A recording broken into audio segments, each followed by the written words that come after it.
To become famous, first decide what type of fame to pursue. If you want to be known for talent in something, like music, sports, politics, or art, practice developing those abilities often.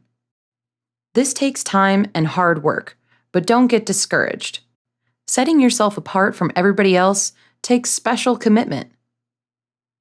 After becoming an expert in your skill, regularly share photos and videos of your work on social media platforms like Instagram or YouTube. When followers comment on posts or message you, respond so they learn how friendly and interesting you are. This will help people become more invested in viewing and sharing your content, which builds your brand's popularity.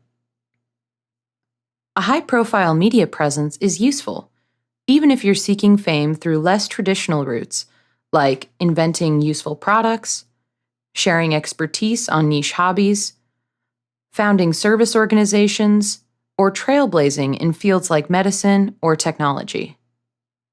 However, if you want to get famous fast and don't mind how long it lasts, just try something like posting a unique funny video on YouTube or auditioning for a reality show. Always remember that you are special no matter how many people you can get to double tap a picture.